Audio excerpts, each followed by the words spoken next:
The Michigan Football Network has moved its microphones to Paul Bunyan country, where this afternoon we bring you direct from Minnesota's Memorial Stadium the annual struggle for one of the most coveted pieces of football crockery in the world, the famed Little Brown Jug. And that always means Michigan versus Minnesota in football. You know, it's been a real colorful series down through the years, these Wolverine-Gopher struggles. And as always, when they play up here at Minnesota, the weather is an important factor. So as to relieve the minds of you fans down there in the state of Michigan, I'm happy to say the weather here on the Minnesota campus today is absolutely perfect. In fact, in the 30 years that we've been coming up here, I can't remember a better day weather-wise than we have here this afternoon in little old Minneapolis. The temperature is an ideal 59 degrees. The sun's out in a blue, cloud-sprinkled sky. The wind is about 9 to 10 miles per hour. It's a little bit gusting, but it will have no effect on the flight of the pigskin here today.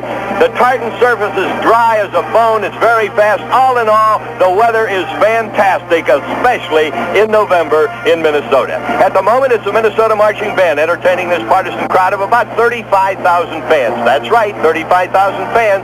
And after what we're used to at Michigan, 35,000 has got to be called a mini crowd for a football game. You know, while we're talking about this pregame Michigan-Minnesota fanfare, I'd sure have to say that Cavender's Cavaliers are certainly conspicuous by their absence here this afternoon. Yes, sir, it just doesn't seem like a real Michigan football atmosphere without those fabulous maize and blue Michigan Marching Band members, along with about 90,000 partisan fans supporting old General George Bo Schembechler and his Wolverine troops. And speaking of Bo's Big Blue, it seems like only yesterday that those struggling baby blue freshmen and sophomores were having growing pains in those tie ball games with Stanford and Baylor. And yet those spindly-legged, fuzzy-cheeked kids began to grow up against Missouri. They really started to mature against Michigan State, and they reached puberty against Northwestern and Indiana as they broke out in a rash of points, 125 to be exact, against the Wildcats and the Hoosiers, and while they held both of those teams to a total of only 7. Yes, sir, Bo and his maturing football team are about ready to flex their muscles as they prepare their crash program over the next 3 weeks in preparation for their date with destiny, Saturday, November 22nd, down in Ann Arbor on Canham's carpet against you-know-who. But right now, football fans, we have to move down to the locker room and talk to Bo, and we'll give you more about the Gophers in Minnesota right after this opening message over this, the Michigan Football Network. Bob Uford, Don Lund, Bob Foreman, Jack Lane, all set to bring you the opening kickoff of the Michigan-Minnesota football game of 1975. The 3 Minnesota captains have won the toss against Gordy Bell and Donnie Dufek. That's only the second time Michigan has lost the toss of the coin this year.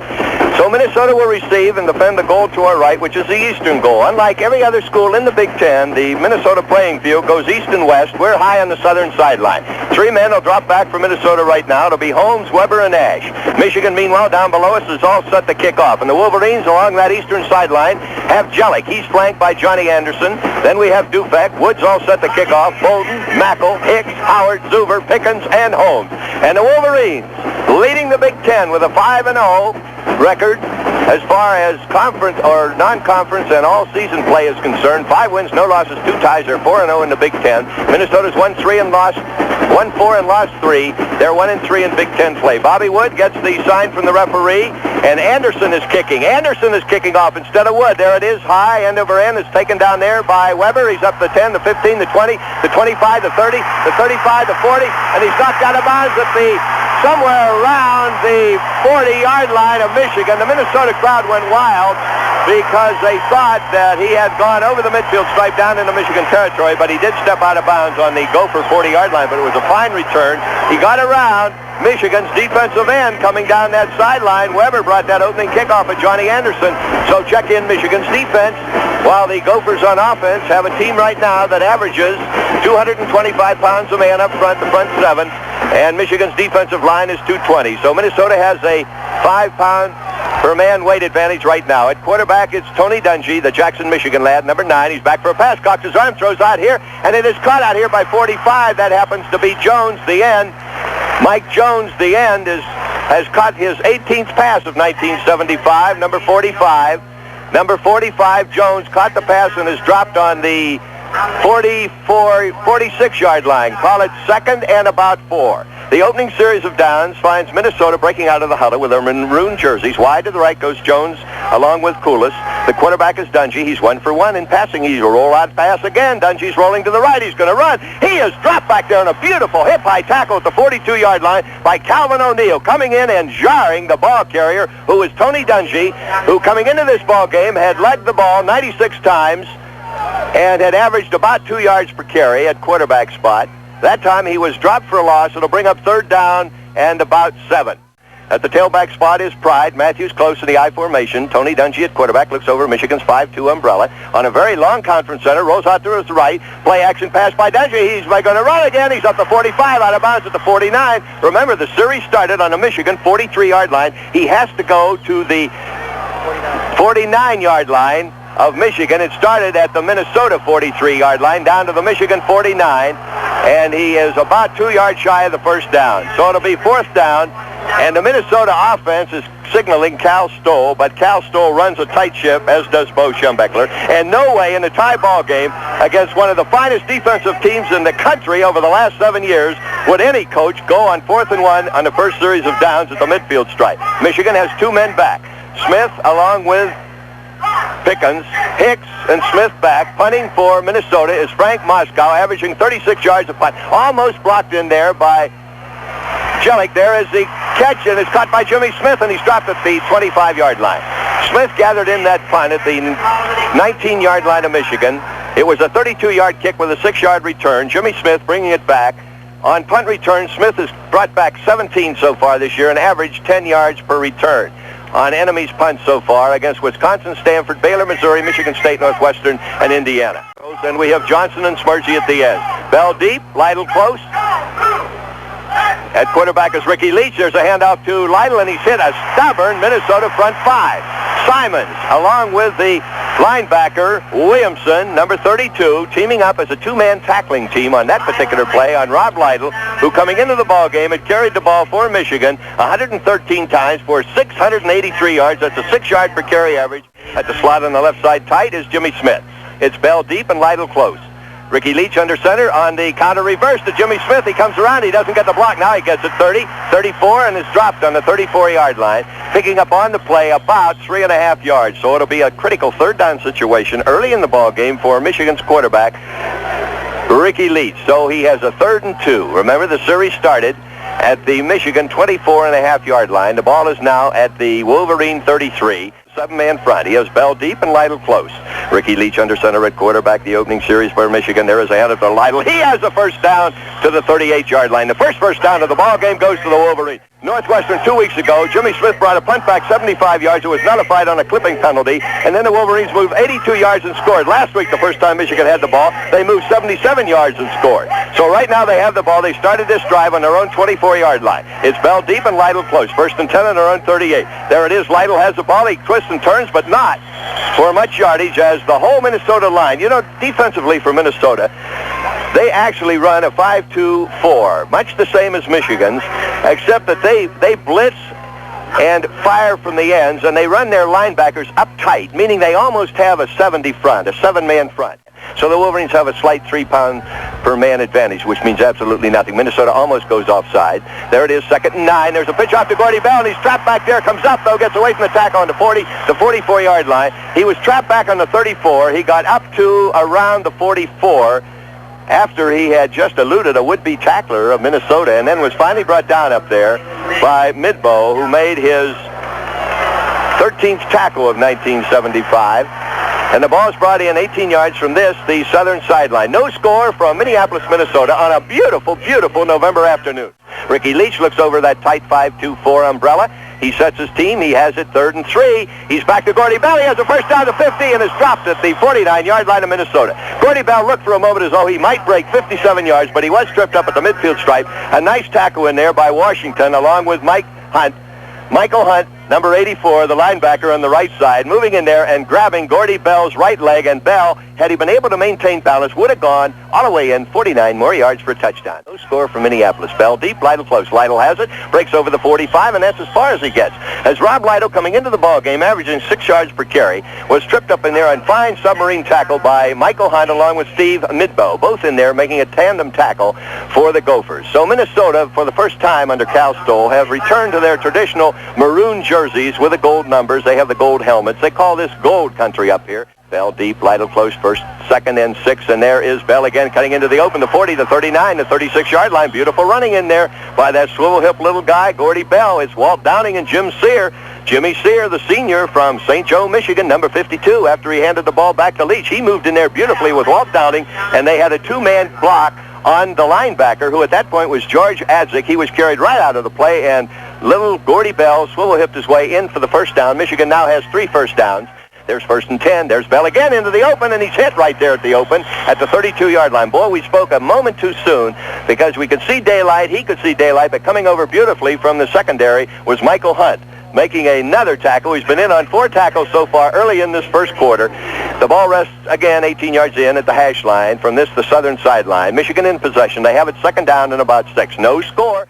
Meanwhile, Ricky Leach rolls out that way and fakes the pitch out, keeps it. Leach is into the open to 20, down to the 15, down to the 14, down to the 11-yard line. Beautiful option play where Ricky Leach on this drive earlier did pitch out to Bell. He set up that play beautifully because that time he faked to Bell, and 3 Minnesota Ducks went after Bell. Meanwhile, Leach kept the ball, moved inside their defensive right end, all the way down to the Gopher 12-yard line. No score from Minnesota, but Michigan is at the lip of the cup, or I should say at the lip of the Little Brown Jug of 1975, where Bo Schembechler has won 7 straight games. Lytle close. Ricky Leach under center. He gives the ball off to Gordy Bell. Bell's down the open, the 5, the 4, and he's dropped right there at the 4-yard line as the Wolverines' tailback is dropped by the safety man, Bedoin, co-captain here this afternoon, coming into the ball game. Their second finest tackler so far with 47 tackles against 7 opponents this year for Minnesota. He brought down Gordy Bell, or Mr. Bell would have had his 8th touchdown of this year and his 23rd of his career. On a balanced line, it's Bell deep and Lytle close. Ricky Leach with no score from Minneapolis is under center at quarterback. He ends off to Rob Lytle. Rob Lytle is into the end zone. Rob Lytle of Michigan scores his 10th touchdown of 1975, the 13th of his career, to climax a 75-yard drive in 12 big plays. And here come the extra point twins. Zuber will come in to hold number 8, and attempting an extra point will be Bobby Wood. And of course, Wood is 21 out of 23 so far in extra points, 11 out of 13 in field goals. Bobby Wood, the leading kick scorer in the Big Ten with 54 points, is trying to make it 55. Zuber holds, Wood kicks, it's up, it's straight, it's good. Michigan leads in the ball game 7-0, and we're going to tell you something special about little Bobby Wood. We don't have time now. We're going to tell you at the end of the first half. But we have a little prejudice toward this Bobby Wood for a very special personal reason. Michigan leads in the ball game 7-0, and all this is coming to you over this, the Michigan Football Network. Bob Ufer and Don Lund, Michigan just moved 75 yards in 12 big plays. Bell carried 4 times for 35 yards. Lytle 4 times for 13 yards, and he went in from the 4-yard line. Ricky Leach once on the key play in the drive, 20 yards on a keeper where he faked pitch deep to Bell and then kept it for 20 yards down to the Gopher 14 to set up the touchdown. And Smith on a counter reverse once for 7 yards. For the second time this afternoon, Johnny Anderson. There is a kick by the safety man, and it's Wood at the safety, kicking on an angle down to the 4, up to the 5, to the 10. It is Fuller, and he's up to the 15 and dropped right there at the 16-yard line. Fuller bringing back that kickoff return for Minnesota, and that is the first one this year for Fuller. Actually, it has been Holmes, Weber, and Ash who have brought back all of the kickoffs brought back by the Gophers so far in 75, and he was tackled in there by Derek Howard, number 10. Matthews close and Pride deep on the I formation. The quarterback is Tony Dungy on the long count from center. He rolls back, gives it off to Pride, and Pride's hit right there at the 17-yard line. J.D. Pride, coming into the game, had carried the ball 109 times for 436 yards. That's a 4 yards per carry average. This tailback, this senior, number 42, has 2 touchdowns to his credit. And his longest run is for 18 yards so far this year, but that time he picked up just about a half yard. It'll be 2nd and 9.5. Moeller's Monsters right now, Jellick, Mo Morton, Davis, Hennessy, and Holmes up front, with Devich and O'Neill backing it up. Under center is Tony Dungy. Two men ride to the right. He comes off to the short side, pitches off to Pride, and he's hit out of bounds over there on a beautiful tackle by Jimmy Pickens. Number 18, Pickens, coming over and making his 62nd tackle of 1975. He has 36 solos and 25 assists, and that time he made it all by himself. He is the halfback on the short side of the field, of course, and he diagnosed the play beautifully. Tony Dungy went out, and he pulled in Calvin O'Neill, who covered Dungy, and Dungy had to pitch deep to his tailback Pride, and Pride came wide to the left, and coming over from his defensive right halfback position, Jimmy Pickens picked him up, drove him out of bounds. Again, it is Pride deep and Matthews close. Tony Dungy under center at quarterback. Two men wide to the right. That's Jones and Coulis. Rolling out towards the split man is Tony Dungy. Cocks his arm on the 9-yard line. Has plenty of time. Can't find a receiver. Throws downfield. And it's caught, and I think he went out of bounds, and it may be a first down. Dungy to Coulis. Ron Coulis has just caught his 26th reception of 75. He had 25 receptions so far coming into this game for 310 yards and 3 touchdowns. He's the number 1 receiver on the end of Tony Dungy's passes. Dungy, incidentally, has completed 53 out of 96 so far this year. The leading passer in the Big Ten right now. Here comes Coulis in motion, setting up the pro set. Pride deep. There's a pitch off to Pride around the right side. He's up over the 30 and is dropped at the 31-yard line. Pride picking up blocks from his pulling right guard, Harvey. Didn't get too much running room and picked up on the play about 2 yards. So Minnesota figuring that their only chance here this afternoon against this very fine team, the Michigan Wolverines, was passing. Actually, in the Big Ten this year, so far in 4 games halfway through in 8 categories, Michigan leads in 5 in rushing and total offense, scoring, defense against the rush, and total defense. Minnesota leads in passing, and they set their team right now, trailing 7-0. 2nd and 7, Pride deep, Matthews close. It's the I formation. There is Minnesota jumping off sides, and that will cost the Gophers 5 yards. You know, it's interesting. This Tony Dungy, Don, is taking a lot of time to call plays. And that time his lineman was overzealous, and so they are penalized 5 yards. 2nd and 12, a drop-back pass in the pocket. He's back, and he throws a screen pass out to the right flat. It's cut by Matthews. He's up to the 25, the 30, and is dropped somewhere along that northern sideline in between the 28 and the 30-yard line. We'll see when they're unpiling right in front of the Minnesota bench. The ball is resting at the 29-yard line, 18 yards in from the far sideline. Michigan leads in the ballgame 7-0. The Wolverines move 75 yards in 12 plays. Now, they being Minnesota, have 1 man back. He's blocking for Dungy. He throws a screen pass over the center, and it's caught in there by Potko, and he's dropped. He caught the ball. He couldn't stand Prosperity. Turned around in his own momentum. He tripped up, and coming in beautifully for Michigan was big Calvin O'Neill, that junior from Saginaw, who has 94 tackles this year, 2 here in this ball game. That makes his 3rd in this ball game. Frank Moscow, the 5'10", 190-pound senior from Wyandotte, Michigan. A bad snap, and it's almost blocked, and that'll cost. It was almost blocked, roughing the kicker, so Jimmy Smith's return means nothing. Smith brings it all the way back to the 48-yard line, but coming in for Michigan on that and blocking it was Sebron. Sebron, number 91 for Michigan, the lad who pilfered that ball away from Gherkins of Northwestern. You remember in the last series of downs in that game 2 weeks ago, he ripped it out of the quarterback's hands and he raced 40 yards. Well, that time he came in and he thought that he was going to block it, so he made contact. Now remember, Sebron is only a freshman, and he's a very eager lad, and that time his eagerness cost him 15 yards, and of course that means Michigan is being penalized. It's Pride deep and Matthews close in the I formation. Tony Dungy at quarterback. Dungy right now is 4 for 4, and he's back for a pass. He throws again. It's caught down here by Coulis at the Michigan 42-yard line. And so Minnesota's Tony Dungy right now, that fantastic youngster from Jackson, Michigan, is 5 for 5. And in his first 2.5 years here at Minnesota, coming into this ball game, he has 2,297 yards. He's rushed for 9 touchdowns himself. He's passed for 14 more. He leads the Big Ten right now with 664 yards. That's 166 yards per game average. A great young man, lettered at Minnesota here in basketball his freshman year, and besides all these credentials, he's a real-class youngster from Jackson, Michigan. Tony Dungy on the Michigan 42-yard line at quarterback. He has 2 men back, Matthews and Pride. There it is, the handoff this time to Matthews, and Matthews is hit right there at the 40-yard line, upended by Timmy Davis, moving in for tackle number 59 of the 75 season. The middle guard of Michigan's 5-man front, composed right now of Jellick, Morton, Davis, Hennessy, and Holmes. You'll notice Perlinger is not in, even though Perlinger hails from up here at Crystal Springs. So it'll be now 2nd down and 8, one man deep. That's Matthews, and there is a rollout pass by Tony Dungy. He's being chased, but he gets away. Dungy still has it, throws a lob pass down there, and it's caught at the Michigan 10-yard line. There's a flag on the play, and Jones, number 45, just made a beautiful reception. His 19th of the season. He's had 2 here this afternoon. And Tony Dungy, Donald, that was as beautifully an executed pass as I've ever seen. He eluded 2 would-be tacklers, then pulled up short of the line of scrimmage and just lofted almost a basketball pass down the field.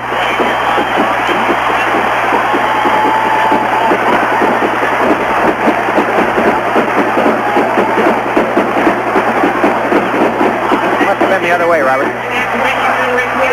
Well, inside the Michigan 10-yard line. Minnesota scored 2 years ago against Michigan on an option pass. Last year they were shut out 49-0. It's the full house T, 3 fullbacks in there. There is a handoff this time to 37. That's Perkins, and he's hit right there at the 8-yard line. Actually, Minnesota now has Matthews, Perkins, and Barlow, 3 fullbacks in the backfield. They have that good old-fashioned full house T with a balanced line and the ends in tight.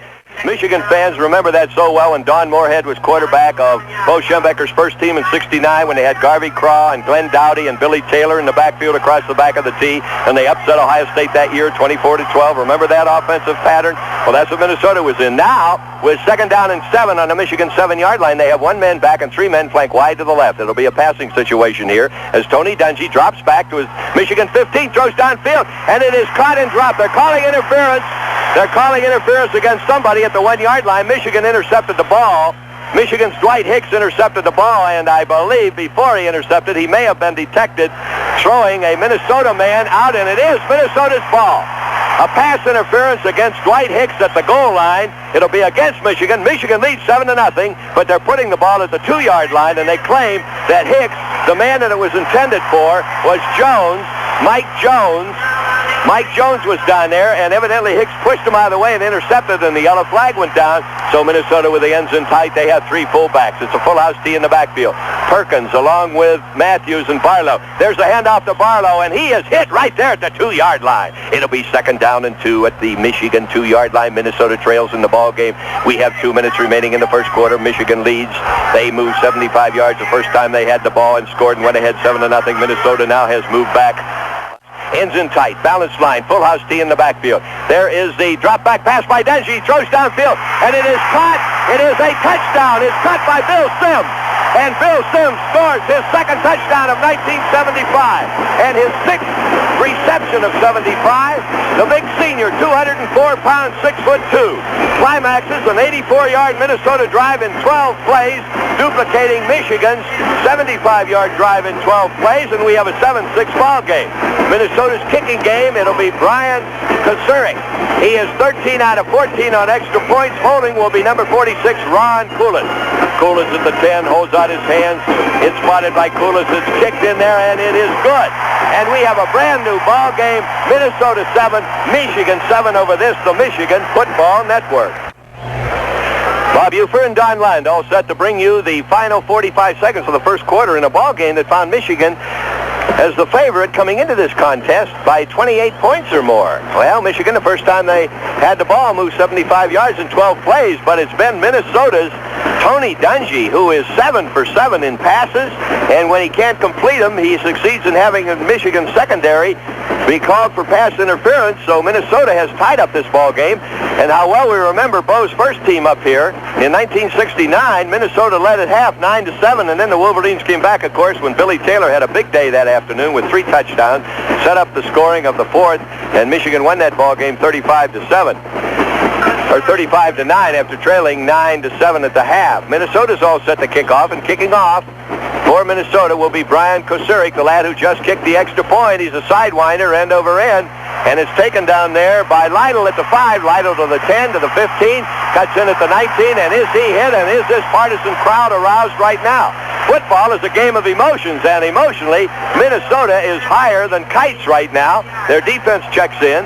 Meanwhile, around the Big Ten, Illinois at Wisconsin, Ohio State hosting Indiana down at Columbus, Northwestern entertaining Iowa, and Michigan State down at Purdue. Those are the other 4 Big Ten games being played this afternoon, but this is the one that you and I are interested in. Michigan 7, Minnesota 7. Michigan has it on their own 19-yard line. Wide to the left is Keith Johnson. The slot on the right side is Jimmy Smith. Bell deep. Lytle close. Lytle has it. Breaks over the 20, the 23.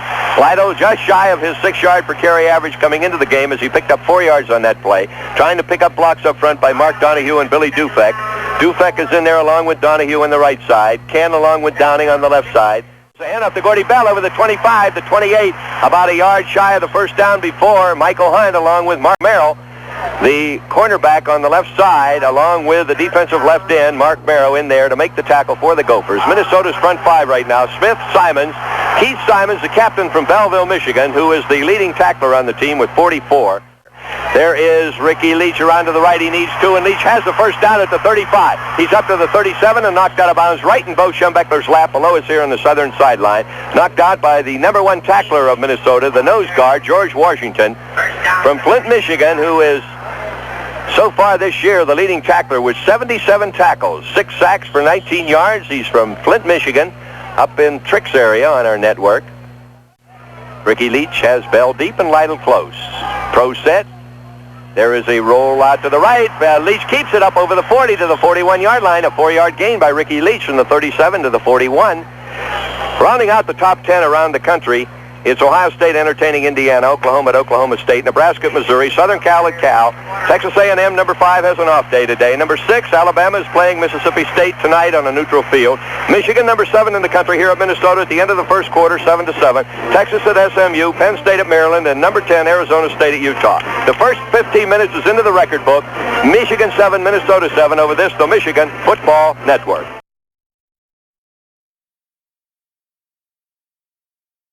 41, there's a handoff to Gordy Bell up over the 45, twisting and turning 4 more yards for little Gordy Bell of Michigan, picking up blocks on the left side from Downing and Dufek, opening up a small hole there, and Bell saw daylight and was dropped over there by Washington along with Midbow. So it'll be 3rd down and 1, and Ricky Leach so far has had 3 third down situations, and he's converted all 3 of them. 3 out of 3, and this is number 4. With 2 tight ends is Keith Johnson. There's a handoff to Lytle up over the right side, and he needed 1. He picked up about 2.5, and that will be Michigan's 7th first down, their first of the second period. They had 7 points and 6 first downs in the first period. Ricky Leach has yet to throw a pass. Michigan has been penalized twice on pass interference for 23 yards. Minnesota once for a 5-yard offside penalty. There is Ricky Leach handing off to Lytle over the midfield stripe to the Minnesota 45-yard line. It was the veer play through the left side, the isolation, picking up blocks, Dufek and Downing, and the fullback moved to the 45. Davis had come in on the previous play, so Russell Davis, the fine freshman from down there in Virginia, who has carried the ball 29 times, 30 now, counting that time. Russell Davis close on the I formation, Bell deep. There is the rollout. Only Leach is keeping up to the 40. We hesitated because we thought for a moment he was going to pitch. He needed 3 yards, and he picked up 4. So Ricky Leach picks up Michigan's 8th first down of this ball game as the Wolverines are tied with Minnesota here early in the second quarter. Wide to the right goes Keith Johnson. It's 1st and 10 for Michigan. It's the I formation. It's Bell deep and Russell Davis close. Ricky Leach looks over that 7-diamond defense. There is the counter reverse. Jimmy Smith up over the 35, and he's dropped at the 32-yard line. That's the second time he's carried the ball. He, of course, being Jimmy Smith. Coming into the ball game, he'd carried it 16 times in 7 games for 199 yards. That's an average of 12.5 yards per carry. And at the press meeting last Monday in Ann Arbor, Bo Schembechler looked at the stats, and he says, gosh, his coach must be terrible. A kid that averages 12.5 yards per carry, only giving it to him 16 times. Well, he's had it twice here this afternoon. Of course, that was a facetious remark because Jimmy Smith is the slot man, of course, and only carries on 1 play in the whole Michigan offensive pattern. So the 33-yard line, Bell deep. Lytle has it. Russell Davis, the 30, the 25, the 23. Russell Davis bulling his way in there, as we've used that phrase before. He just reminds us of a big bull with a bee in his ear as he just rambles in and out of the hands of those would-be tacklers all the way down to the Gopher 23-yard line. George Washington, number 54, moving well in there. He's the number 1 defensive tackler. So it is another first down for Michigan. 1st and 10. Ricky Leach sets his team on the Gopher 23-yard line. Michigan 7, Minnesota 7. Bell deep. Russell close. Bell has it, follows Russell up over the 21, but that's as far as he gets. Gordy Bell, trying to pick up his average of 5.5 yards per carry coming into the game, is just shy of the 20-yard line. And coming into the game, actually, Bell needed 27 yards to pass Shuttlesworth as the 3rd leading rusher in Michigan history. He had 2,316 coming into the game. Shuttlesworth had 2,343. There's a pitch wide to Gordy Bell around the right side up the 20 and hit at the 19, breaks the tackle and dropped at the 17-yard line. Boy, Gordy Bell that time on 2nd and 7 was hit and trapped back at the line of scrimmage, the 21-yard line, just on a great second effort by that little lad. Moving up there, old Gordo, as Bo calls him, really used a second effort, and he doesn't have a lot of weight to do that because that little guy only weighs 180 pounds. The Wolverines all set now. 7-7 ball game. They have it on the 16-yard line. 3rd down and 3. It's Bell deep and Russell Davis close, and there is the handoff to Russell Davis, and Davis has a first down as he pulls his way through 2 would-be Minnesota tacklers all the way down to the Gopher 11-yard line before Midbow along with Merrill team up to bring him down. And the clock continues to wind here with 10 minutes remaining in the first half.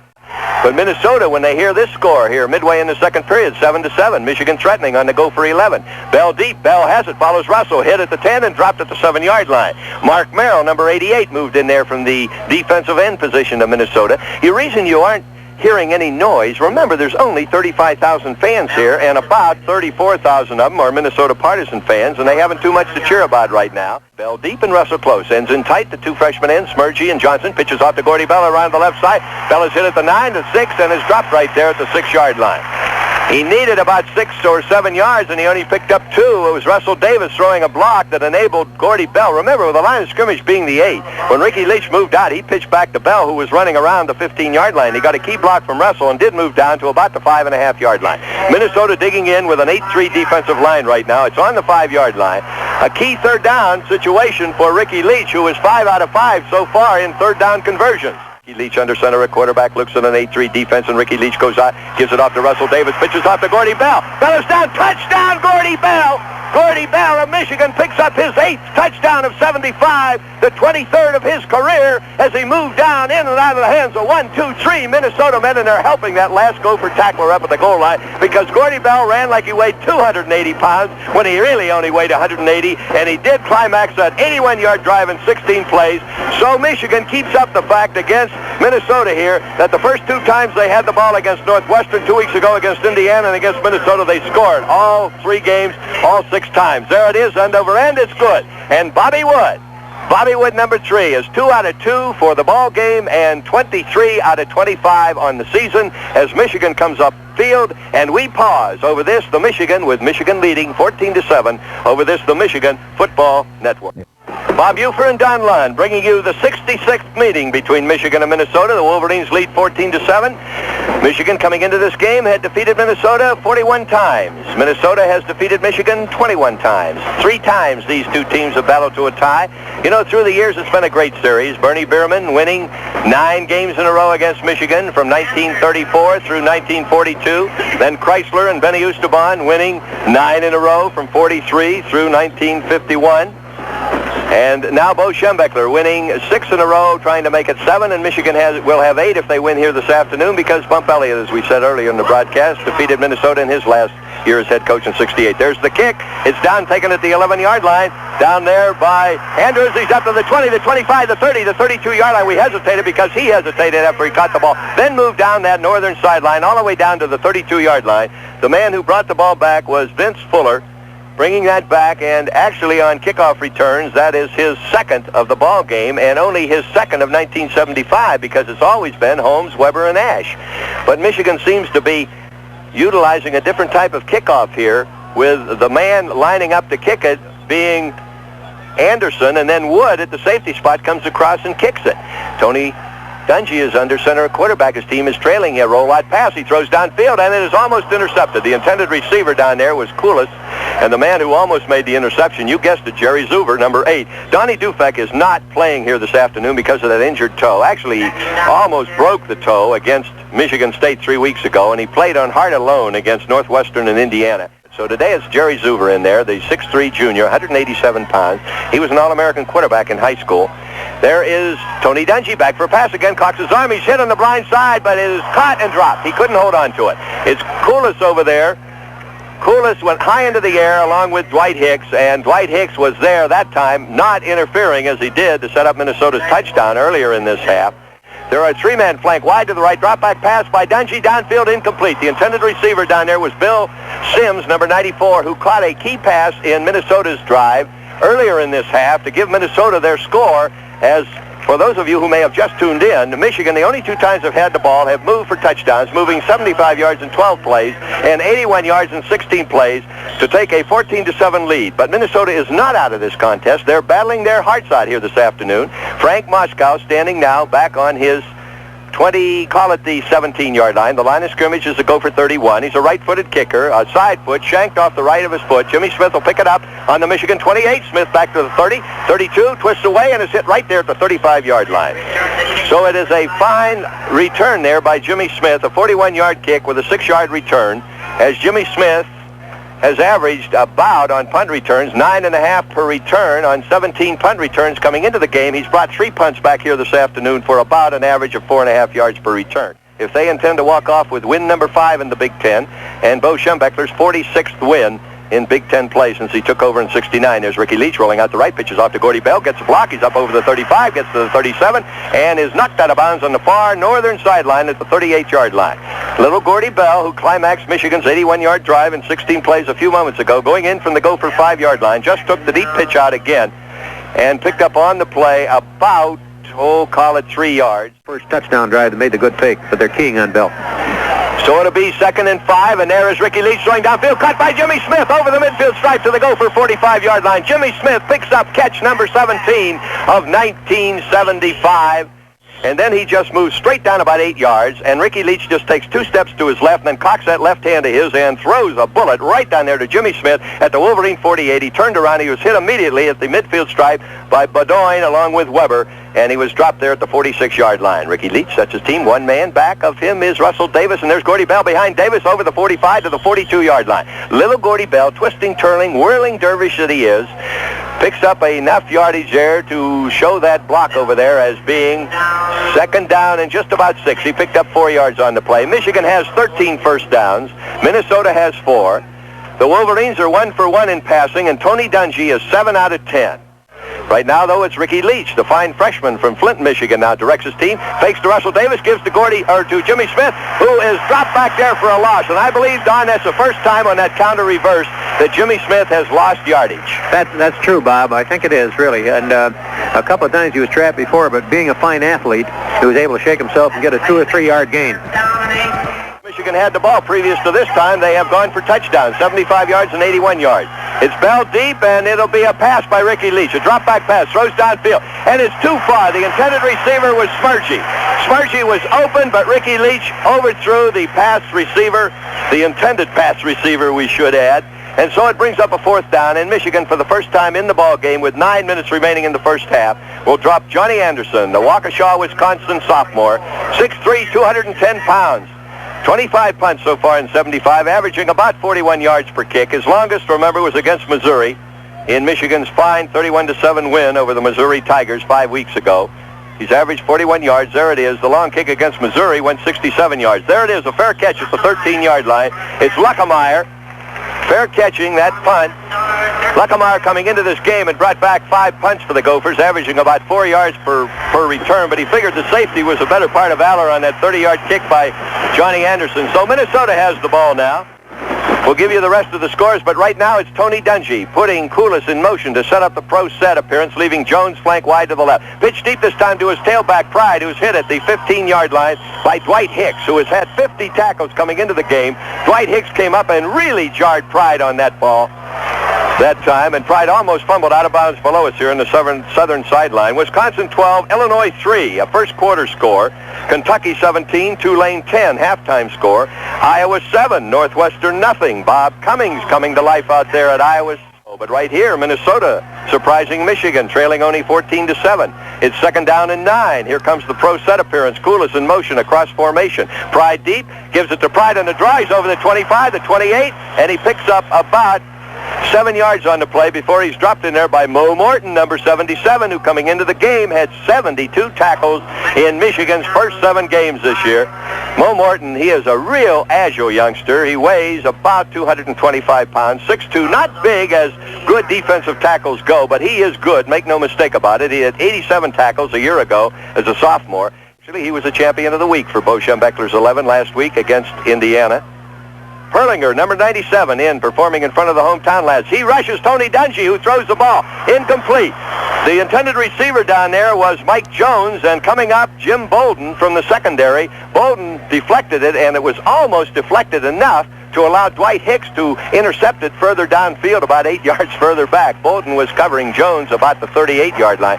So it brings up a punting situation here, as Frank Moskow, who has already punted twice, 32 yards the first time, 41 yards the second time. Moskow is standing midway between the sideline stripes on the Minnesota 5-yard line. The point of scrimmage is the Gopher 18. There is one man blocking back there, a fullback. He's a right-footed kicker. It's a shanked off the right foot. It hits on the Minnesota 38-yard line and is downed right there. A real poor kick. Coming into the game, Moskow had only averaged 36 yards a kick, but that time it was a 19-yard kick, giving Michigan excellent field position. And you don't give Bo Schembechler's team field position like that without it costing you something. At least that's been true of Michigan in 6 seasons under Bo Schembechler. Every game under Schembechler, Michigan 30, the opponents 8. Right now they lead 14-7. They have a big break here on the Minnesota 38-yard line. Ricky Leach fakes one way, hands off to Russell Davis. He's into the center, over the 30, the 28. That big freshman lad from down in Virginia, twisting and turning his way down to the Gopher 28-yard line. He's upended down there by Mark Merrill, number 88 of Minnesota. And the Wolverines right now have just picked up their 14th first down of this ball game. 14 first downs and only 2 touchdowns. King and Ken are both in the ball game at the tackle positions. Wide to the left is Johnson. There goes Smitty wide across formation in motion to set up the pro set. It's pitched off to Gordy Bell, and he gets away from the tackler. He's down to 25, the 20, the 18, the 15, the 10, down to 5, 4, 3, 2, 1. Touchdown! Touchdown, but there's a flag on the play, and I believe that Michigan will decline the penalty because it is a face mask against Minnesota, and Michigan wants no part of a penalty because Gordy Bell never ran more beautifully in his life as he just picked him up and laid him down. He made Donald, I believe, 4 broken plays or 4-second efforts there, so to speak, as he moved all the way down to the 3-yard line where there's a face masking, and it may be against. Now they can't. If Michigan declines the penalty, Gordy Bell can't believe it. He's standing here, and the officials are calling face masking against Minnesota, and Michigan hasn't got a choice here. It's a half yard to go with the ends in tight, and you can bet your life that Bo will give Gordy Bell the ball on this one. The ends in tight in the balanced line. It's the I formation. Bell deep, and the fullback is into the play. That's how much I know. Russell Davis, and he fumbled the ball. Russell Davis fumbled the ball going into the end zone. Ricky Leach, I believe, recovered. Ricky Leach recovered the ball, and so it'll be second down at the 3-yard line as Ricky Leach handed off to Russell Davis, and on the exchange, it was coughed up in there on an exchange from Leach to Davis. The ends are in tight in the balanced line. Michigan leading 14-7. Wide to the left is Keith Johnson. Bell deep and Russell Davis close. There is the handoff to Davis, and no, it's Ricky Leach keeping, and Leach is into the end zone. Davis went in on a beautiful fake, pulled 4 Minnesota defenders with him, and then Ricky Leach kept the ball and moved in, and that was Ricky Leach's actually 4th touchdown of his career, the 4th of 75, because this is his first year as a Michigan football player. He has had his 2nd running. His first one was a running play against Missouri on a similar situation where he went 12 yards. Jerry Zuber is kneeling. Bobby Witt will make it 3 out of 3 in the afternoon. It's spotted, it's kicked, and it is good. Michigan leads in the ball game 21-7. 2 minutes and 29 seconds remaining in the second period over this, the Michigan Football Network. Bob Ufer and Don Lund all set for Michigan's 4th kickoff of this ball game against Minnesota in 1975. Actually, Don, do you want to clarify that Gordy Bell? They felt that he was stopped there at the 2-yard line and his knee hit. Is that it? I think that's what happened, Bob. That's the only thing I can conceive. Otherwise, they would refuse the penalty and it would be a touchdown, unless there's something that I don't quite understand. But grabbing the face mask is a protection for the runner and would be normally a 15-yard penalty, so they went half the distance to the goal. And so I put it on the 1. So with Michigan leading 21-7, Anderson is back. Now it's a question, will Anderson kick or will Wood kick? Wood is at the safety spot at the 36 and approaching, and the ball is blown off the rubber tee. Well, we said there was a wind of about 9 to 10 miles an hour gusting in from the northwest, and we didn't feel it would have any effect on the pigskin out here today, but evidently it moved the ball off the rubber tee at the Wolverine 40, so back again for Michigan. On the right side, of course, of Wood and Anderson are Bolden, Mackel, Hicks, Howard, Zuber, Pickens, and Holmes. So the referee now Glenn Fortin nods, and Wood kicks from takes 2 steps and kicks. It goes down to the 11, and it's taken there by Fuller. He's up to 15, the 20, the 25, the 26, the 28, and is dropped there over the 30, the 31-yard line. A beautiful second and third effort in there by Fuller. All the way out to the 31-yard line, Dwight Hicks and Derek Howard making the tackle for Michigan. So the scoring picture is Michigan 21, Minnesota 7. Dungy on the draw play to the fullback, and he's dropped right there at the 28-yard line. Remember, the point of scrimmage was the 31. It was Timmy Davis in there, using his hands beautifully on 2 would-be blockers. And Timmy Davis moves with real quickness there in the nose guard position of Michigan's front 5. Michigan's front 5 right now: Jellick, Hennessy, Davis, Mo Morton, and Holmes. Holmes deep, and Matthews. There goes Koulis in motion, and a drop-back pass by Dungy. Cocks his arm. He can't find a receiver. He throws downfield, and it's caught at the 33-yard line. Caught in there by Puckdo, and he's up over the 35 to the 38-yard line. Calvin O'Neill makes the tackle. Incidentally, Michigan's hockey team opened their season last night at Yost Fieldhouse down there in Ann Arbor. They played the United States Olympic team, and they won in sudden death overtime 6-5. Pat Hughes had the hat trick for little Danny Farrell's Fiery Wolverines. The Minnesota coach in last night's paper, Herb Brooks, picks Michigan to win that WCHA, that Western Collegiate Hockey Association title this year. They're off to a good start. The second game will be tonight at Yost Fieldhouse. Should be a good one. Wide to the left goes Tony Dungy, out of bounds, right into Cal Stoll's arms at the 40-yard line. It was Mo Morton again driving him out of bounds along that southern sideline, and that is a first down. It is the first down for Minnesota in the second period. Wide to the right comes Jones and Koulis. One man back, it's Holmes. At the slot on the right side is... There's passes complete. Dungy down there to the 42-yard line to Mike Jones. And Michigan secondary coming up. Jimmy Bolden making the tackle at the 42-yard line. We have a minute, even 60 seconds remaining in the first half. 60 seconds remaining as Tony Dungy is going without the huddle.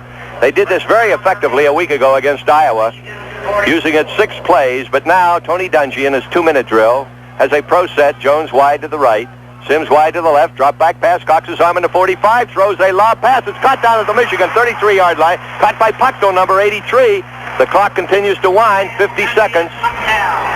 50 seconds remaining in the first half. Michigan leads 21-7. Jerry Zuber made the tackle on Puckdo at the 33-yard line. Minnesota picks up their 6th first down of the first half. Minnesota's taking a timeout. Timeout for the Golden Gophers of Minnesota. 33-yard line. Tony Dungy with 7 first downs and a drop-back pass situation with 40 seconds remaining on his 45-yard line. He eats the ball back there. Little Timmy Davis moves in there with reckless abandon and just made him eat the ball back on the 48-yard line. He couldn't believe he ate the whole thing, but he did right there on the 45-yard line. No huddle this time as the clock continues to wind. 31 seconds. Minnesota is watching the referee walk away. Dungy back.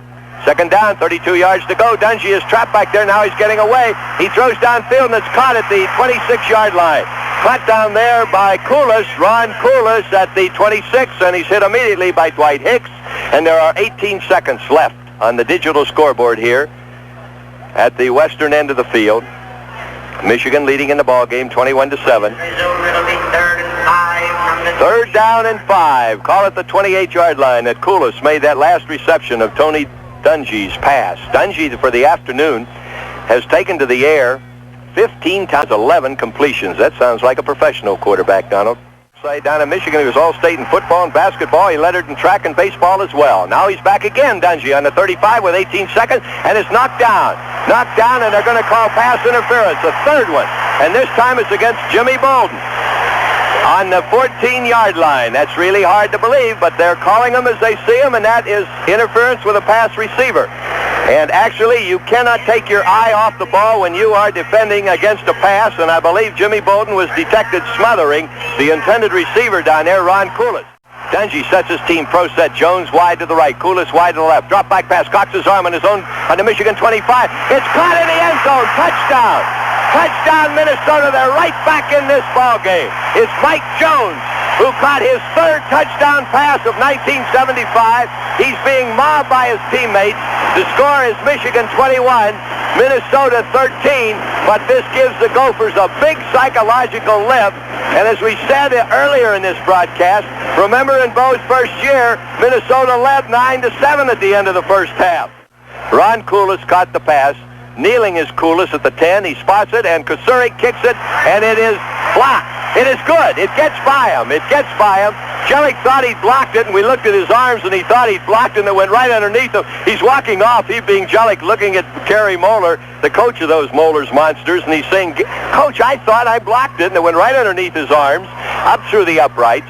And the score is Michigan 21, Minnesota 14, and we have a real good football game here in the 57th renewal for the famed Little Brown Jug. Actually, the 66th time that these two teams have played, but the 57th time that the Brown Jug has been at stake. Remember, it was back in 1903 that Yost left that coveted piece of football crockery up here. It was a water jug. They didn't play again until 1909, and Yost called up and said, send it back. Yost was a very frugal man. And the athletic director up here said, look, you come up and win it back. And so 6 years later in 1909, Yost came up, he won it back 6-0, and ever since then it's been going back and forth. Well, Michigan breaks out for their second reception of a kickoff here. Michigan, remember, will receive the second half kickoff because Minnesota won the toss to start the game. So the Wolverines lead 21-14, but Minnesota has just been giving a tremendous shot in the arm as the Gophers moved 69 yards in 8 plays, and Dungy is now 12 out of 16 in passes. An onside kick, but it's covered there by Michigan beautifully. And the Michigan man who covered the ball, number 62 for the Wolverines, and that's got to be, let's see, 62 in my mind real quick, is Matula, who made the Bob Lang check. It's Bob Lang who made the reception on the onside kick attempt by Minnesota. But we'll see what Ricky Leach has been ordered to do. Bell deep, a drop back pass. Ricky Leach throwing the bomb down here to Smitty. Incomplete. Incomplete with 4 seconds remaining. Incomplete, and he was hurt on the play. He was sandwiched in there. Jimmy Smith was sandwiched, and he's down. And that could be a real tough blow for Michigan. He's taking off his helmet, and Lindsey McLean is coming out to work on Jimmy Smith. And the Wolverines, who have been badgered with injuries all season long, but most of them, in fact all of them, have been centered on the offensive and defensive lines. So Ricky Leach looks over that 7-man front. They're rushing Leach. He cocks his left hand, throws long downfield, incomplete and dropped, and I believe it'll be, there it is, the end of the first half. We have had 30 minutes of great football, and the score is Michigan 21, Minnesota 14. Michigan all set to receive the second half kickoff. Remember, Michigan lost the toss of the coin, so the Gophers elected to receive. That means Michigan's captain here on offense, Gordy Bell, said, we will receive the second half kickoff, and all set to kick for Minnesota will be the Minnesota expert at that, and that is Brian Kosurik, who has 2 extra points so far. He's kicked off twice in the ball game. There it is. It's a high end-over-end, side-winding kick coming down and taken down there by Huckabee. Up to the 5, the 10, the 15, the 20, the 21-yard line. Harlan Huckabee on his first kickoff return as a freshman, because Huckabee coming into the game had carried the ball 26 times for 208 yards. That's an average of 8 yards per carry. Jimmy Smith is back in there now. He was shaken up on that scissor pass, not interference, but pass reception that he tried to receive. So it's at fullback Russell Davis, Gordy Bell deep, and Jimmy Smith at the slot. There is the handoff to Russell Davis. Lytle it is, over the 25, the 28-yard line. Rob Lytle in to start this second half. We thought for a minute, Don and I were talking at halftime, and we felt that possibly Lytle was hurt because he had not come in the entire second period. But he's in there now and made himself felt, picking up 8 yards on the first play from scrimmage in the second half. Remember, the first time that Michigan had the ball in the first half, they moved 75 yards. Pretty deep. Lytle close. 2nd and 2. There's Gordy Bell trying to pick it up, and he is hit at the 32-yard line. First down, Michigan and Gordy Bell, as the Wolverines pick up their 15th first down of the ball game, their first of the second half. The sun beginning to set behind us here. We're on the southern sideline. Of course, the sun sets in the west. Minneapolis, Minnesota, right here at Minnesota's Memorial Stadium. It's 2-man flank wide to the left. Keith Johnson and Jimmy Smith. Bell deep. There's a hand up to Rob Lytle, who gets daylight and up over the 37-yard line before he's upended in there. Washington along with Merrill and Michael Hunt. They break out, they being Minnesota, with a 5-man front that averages right now about 228 pounds a man. Michigan's offensive front 7 are 231 pounds per man. Bell deep, Lytle. There's a reverse again to Jimmy Smith around the right side. It's diagnosed beautifully, and he's piggyback ridden out of bounds way over there by Tom Luckemeyer, number 7. Just rides Jimmy Smith as the Gophers evidently studied those films, Don, against Northwestern and Indiana. There must be some little key to that, Bob. You know, I noticed on his very first run, I looked at it, and when he ran it successfully, he did something a little different. And I said, here comes a reverse, and I was just guessing. But so they have done a good job of diagnosing that. Ricky Leach is 6 for 7. It's Bell deep, Lytle close, a roll-out pass to his right. He stops, he throws, and it is caught and dropped. He can't hold it. Jimmy Smith at the 44-yard line couldn't hold the ball. That would have been a first down. It was thrown, in fairness to Jimmy Smith, low and around his knees. He was going out of bounds toward this southern sideline. And so for the second time in the ball game, Johnny Anderson, who has punted one, actually 67 yards against Missouri. He's only punted once here this afternoon for 30 yards. Twin safety back, Luckemeyer along with Weber, number 20 along with number 7. And there is John Anderson. This time it's a long, high kick going out of bounds, but it goes out of bounds on a shank kick. It went high, and we didn't see that it was going out of bounds. It was so high, and it went out of bounds on the Minnesota 46-yard line. And Matthews close on a very long count. On a very, very long count. And then he goes back, hands off to Pride, and Pride is hit right there at the 49-yard line by Mike Holmes. Big Mike Holmes moving in for his 43rd tackle of 1975. He had 40 coming into the ball game. He's had 3 so far this afternoon. On his right, of course, is Mo Morton, Timmy Davis, John Hennessy, and Dan Jellick. Perlinger is out of the ball game. At tailback is Pride now. 1 man back, 3 men flank wide to the right.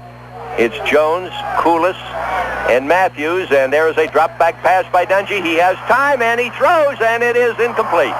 The intended receiver at the 43-yard line going high into the air was Mike Jones, who has caught 3 here this afternoon, 20 on the season. He likes Jones and Coulis, of course. That's 45 and 46. Carried the ball 88 times for 408 yards, averaging 4.5 yards per carry, and has scored 2 touchdowns for Minnesota. Number 25, he's 4 yards behind Tony Dungy. Wide to the right is Jones. Also wide to the right is Coulis. A rollout pass to the split men by Tony Dungy. He's caught from behind, and he throws the ball away. They're claiming, though, that he was hit from behind as he was throwing, so they aren't claiming he threw it away. And Mo Morton is the man in there making a horse collar tackle along with Calvin O'Neill. And shaken up on the play was Calvin O'Neill, and it looks like the old bugaboo of football, Calvin O'Neill, who has been a tremendous linebacker, is being worked on, and he has his leg up as though it's a knee injury. Lindsey McLean's working over him, and while Lindsey is working on Calvin O'Neill, we pause with the score, Michigan 21, Minnesota 14, over this, the Michigan Football Network. Punting for Minnesota's Frank Moscow. This will be his 4th punt of the afternoon. The last one he shanked for 19 yards. He's standing on the Minnesota 35-yard line. The point of scrimmage is the Minnesota 48. There it is. This time a long high kick. It's taken by Bowden, and he's hit at the 15. He fumbles the ball, and it's recovered by Minnesota. Jimmy Bowden caught the ball and fumbled it. Couldn't hold it, and it was recovered down there by Natty, number 58. Kevin Natty recovers that fumbled punt, and down on the turf is Jimmy Bowden.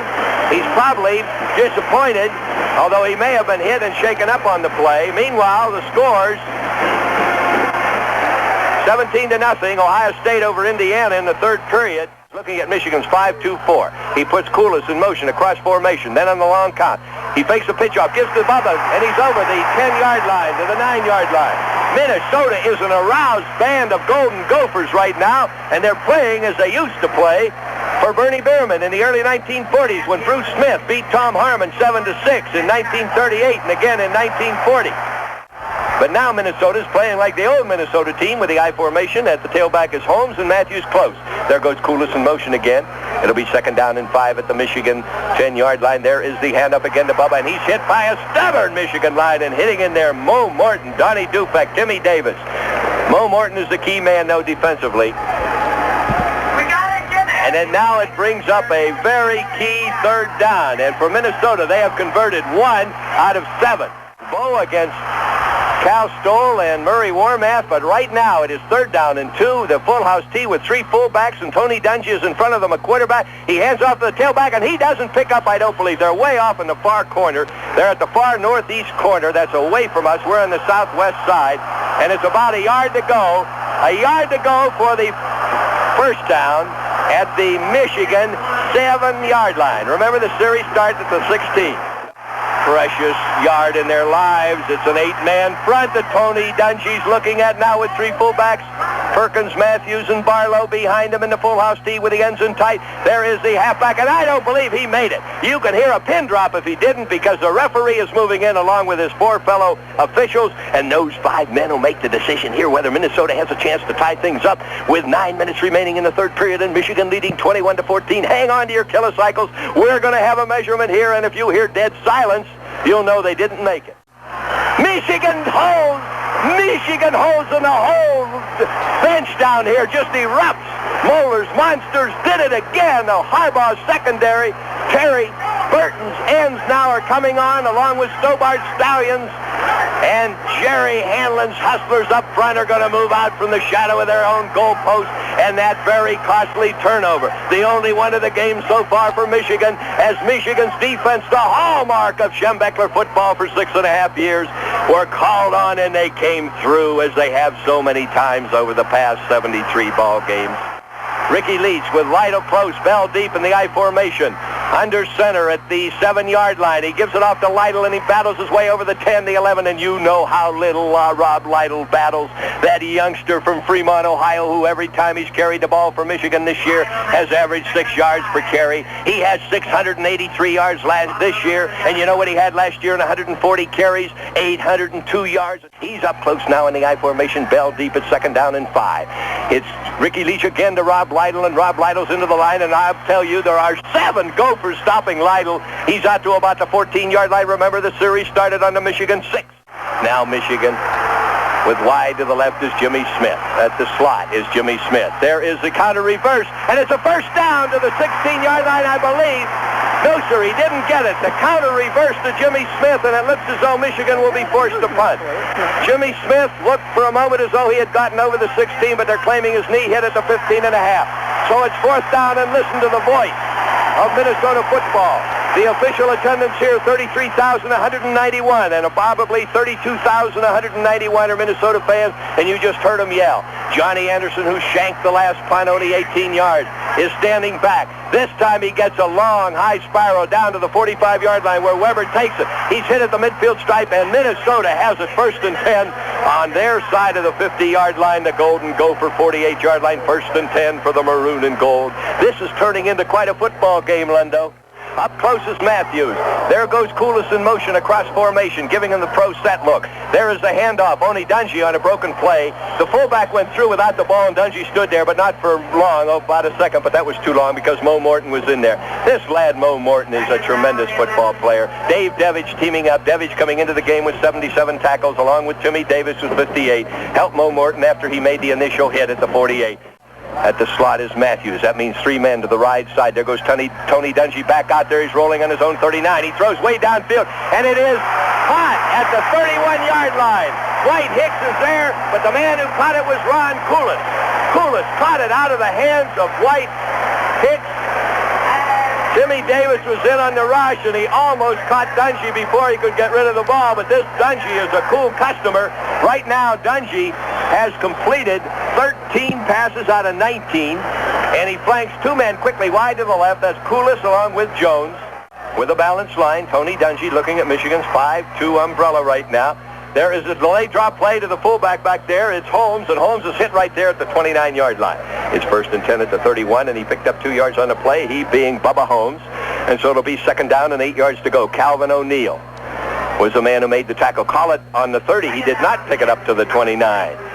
And that happens to be Holmes, right behind Tony Dungy, where it is 2nd down and 9, and Dungy rolls out to the right on the Michigan 39, throws downfield, and he's caught it. He can't hold it at the 21-yard line. But they're calling pass interference again. Calvin O'Neill that time was detected on pass interference, and Bo Schembechler, as he left the field at halftime, was exchanging pleasantries with the official about their calling of the pass interference in the first half, and they're calling another one right here. And the official is coming over to explain to Bo. Bo wants to know what it was. He's coming over about 3 yards away from Bo. I don't think he dare get any closer. No, they're bringing it back, and now they're wiping it off. And I don't know who talked who out of what, but there was a yellow flag over there, Donald, wasn't there? 1 man back, that's Bubba, behind Tony Dungy. Tony Dungy looks over a 5-2-4, rolls out to his right on the Michigan 38-yard line, throws downfield, and it's incomplete. Incomplete, and the official says incomplete, and Bo turns around and breathes a sigh of relief as the man over there was Dwight Hicks covering the intended pass receiver, and the man downfield was number 86, Anhorn. First time he's been down on a pass situation. He's the backup man for Mike Jones. So now it is 4th down, and we have a field goal attempt. His longest field goal was 47 yards. There it is, end over end, and it is no good, off to the left. So once again, Moeller's Monsters hold. The defense holds as Michigan couldn't pick up a first down from their own 6-yard line after Minnesota recovered a punt earlier in this quarter. And that's why we're going to have 90-some thousand in Ann Arbor to see what Purdue can do next week. But this is a great game, this game of football. We love it. There's a pitch out there. Gordy Bell. Oh, Gordo's around the right side. He's up over the 20, the 23, and is dropped there. Remember, the line of scrimmage is the 20-yard line on that field goal, of course. It was an automatic touchback, bringing it out to the 20. Tremendous effort by little Gordy Bell as he moves in closer to Johnson's career rushing record at Michigan. Johnson has 2,440, but back on the field, Ricky Leach was 2nd and 8, hands the ball off to Gordy Bell, and he's up over the 25 and is hit at the 27, and there's a flag on the play, and I believe Michigan will be picking up a penalty for a late hit against Minnesota because, as we said, a whole swarm of maroon jerseys were on Gordy Bell, and then a late hit by a Minnesota aggressive secondary man, and that turned it over once, and Minnesota couldn't capitalize on it. 2 men wide to the left. The rollout by Ricky Leach pitches off to Gordy Bell, but there's a man back there, and he makes him eat the ball at the 39-yard line. The series started after the penalty at the 41, and Gordy Bell on the play lost 2 yards. Now they're penalizing Michigan. You're right, Legal use of the hand. Michigan was detected for unsportsmanlike conduct or illegal use of the hands, and that'll be a 15-yard penalty since it was outside the 30-yard line. It isn't half the distance to the goal. At the tailback is Bell. Lido close, the I formation. 2nd down, and there is a handoff to Gordy Bell. He's up over the 25, the 28-yard line, and he picks up about 4 yards, but that isn't too much yardage when you have 2nd down and 28 to go for the first down. Michigan has in first down 16 so far in the ball game. Only 2 here in the second half with 4 minutes remaining in the third period. Wide to the right is Keith Johnson. Wide to the left comes Jimmy Smith. It's Bell deep and Lytle close. The ball resting on the 28-yard line. There's a handoff this time to Rob Lytle, and the draw plays over the 30, the 32, the 33-yard line. But he didn't pick up much on that play. A 5-yard gain on that particular play, and here comes Johnny Anderson in the crowd roars their approval as Minnesota's defense has stopped Michigan here very successfully in this second half. The score is still what it was when the two teams left at intermission, 21-14. 2 men back. Anderson punts from the 20. A long high spiral. It looks like Luckenmeyer fair catches on the 35-yard line, and he falls to the ground as though he were being hit, but there's no Michigan man touching him. Great act out there trying to pick up a course after the fair catch, another late hit, or 15 yards. A 36-yard kick as Anderson is well below his average of 41 yards a punt coming into this ball game in Michigan's first 7 ball games. This is one of those afternoons, Donna, when Michigan, after having 2 big wins, Bo was worried about this, that they could have a flat afternoon, and they are somewhat flat. At the tailback spot is Bubba. At the fullback is Matthews. It's the I formation, 2 men wide to the left. There's a handoff this time to Holmes, and he's up over the 39 to the 40-yard line, picking up on the play 5 yards. Perlinger is back in the ball game, making the tackle for Michigan. Perlinger is in place of John Hennessy. The all-important time factor, 3 minutes and 2 seconds remaining in the third period. Wide to the right this time comes the end, Jones, along with Koulis. There is a drop. Noser, he's back for the pass, and he throws it, and it's caught and dropped. Noser, I don't know whether he caught it or trapped it. They're claiming he caught it at the Michigan 49-yard line. Just about an inch off the ground and then fell to the ground. That was a fine reception done on a poorly thrown ball. Well, he was all alone, Bob. Just a little cut across the middle. He was all himself, and he had his wave in his hands, and then Dungy threw it low to him, but he made a great catch. He's a good receiver. Wide to the right is Anhorn. There is a drop play this time to Bubba. He's into the open, the 45, the 41. And Minnesota picks up 9 yards as Dave Devich makes the tackle for Michigan. The Minnesota Gophers here would like a tie. That would put Minnesota in an excellent position here. At fullback is Matthews in the I formation, 2nd down and 1. The ends are in tight. There goes Koulis in motion across formation, putting up the pro front.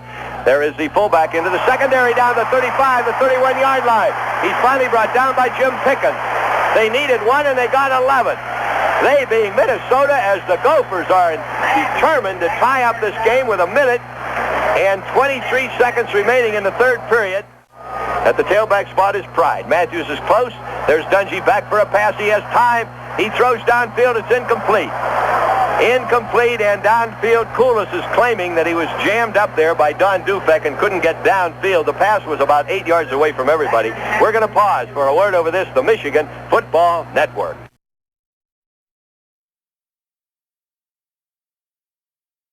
Incomplete. The intended receiver down there was Pride, and coming in from his nose guard position, Timmy Davis was putting a real rush on Tony Dungy, and he had to get it away quick, and he just threw a little basketball lob over the middle, and there was nobody near it, so it brings up 3rd down and 10.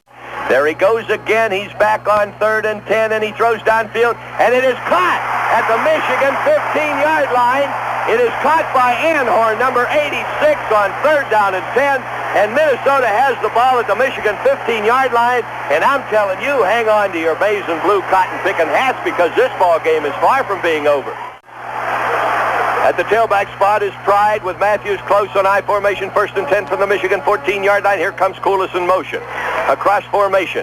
There's a pitch off deep to Pride. He gets a block. He's down to 10. 5, 4, 3, 2, 1. Touchdown. Touchdown, Bubba Holmes.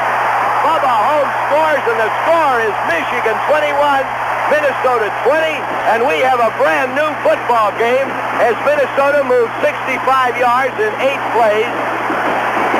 Breaking 2 or 3 tackles on that touchdown run.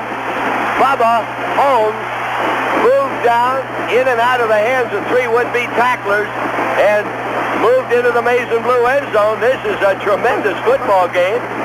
Kneeling, of course, will be Ron Koulis, the man who set it up, who caught the previous pass, and attempting will be Brian Kosurik, who's 2 for 2 in the afternoon.